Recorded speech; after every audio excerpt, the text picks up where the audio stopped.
महिलांच्या बाबतीत फार अन्याय झालेला आहे.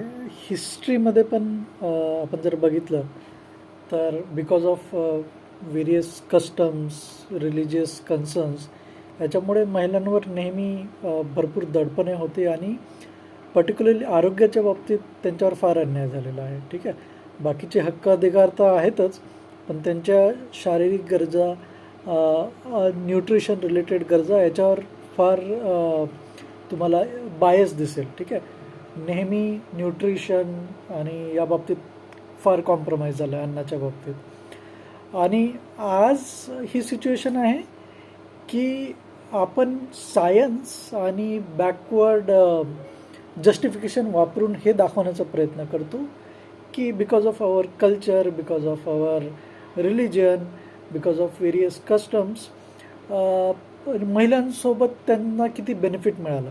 काही अंधभक्त आहेत ते हे दाखवण्याचा प्रयत्न करतात सायन्सचा वापर करून किंवा काहीतरी हिस्टोरिकल गोष्ट आणून दाखवण्याचा प्रयत्न करतात की महिलांसोबत ही कस्टम झालेली आहे related to their menstruation, related to their कुपोषण. हे जे झालेलं आहे ते बिकॉज ऑफ काहीतरी सायंटिफिक फॅक्ट जोडतात आणि दाखवण्याचा प्रयत्न करतात. हे बघा, हे सायन्स होतं, त्यामुळे महिलांमध्ये ही पद्धत आली किंवा महिलांसोबत हे कस्टम फॉलो केलेलं गेलं. जर तुम्ही पर्टिक्युलर कस्टम्स किंवा पर्टिक्युलर रिलिजियस फॅक्टर्समुळे जर महिलांवर अन्याय झालेला आहे तर ते मान्य करा. ते मान्य करण्यात काही प्रॉब्लेम नाही आहे. तुम्ही नाही केलं, मे बी तुमच्या आधीच्या पिढीने केलेलं आहे. त्या काळात जे कस्टम्स होते, संस्कृती होती, जे काही धार्मिक अनुष्ठान होते, त्याच्यामुळे महिलांवर तो भेदभाव झालेला आहे.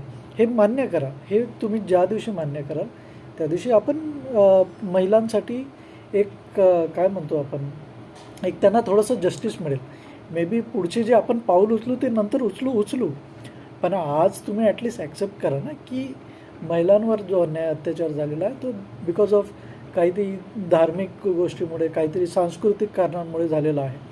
पण आपली सुरुवात इथून होते की नाही, आपण हे दाखवण्याचा प्रयत्न करतो उलट की महिलांसोबत जो भेदभाव झालेला आहे त्याच्यामागे काहीतरी सायंटिफिक कारण होतं, काहीतरी खूप व्हेरी म्हणजे कल्चरल इव्होल्युशन फॅक्टर होतं. तुम्ही हे ज्या दिवशी ॲक्सेप्ट कराल त्या दिवशी महिलांना पहिले जस्टिस मिळेल. तर प्लीज अवॉइड करा की हिस्टोरिकल सिग्निफिकन्स दाखवून किंवा काहीतरी सायंटिफिक रॅशनल दाखवून महिलांसोबत झालेलं अन्यायाचं तुम्ही जस्टिफिकेशन देऊ नका. ठीक आहे, तर महिलांना जस्टिस द्या प्लीज, त्यांना सपोर्ट करा.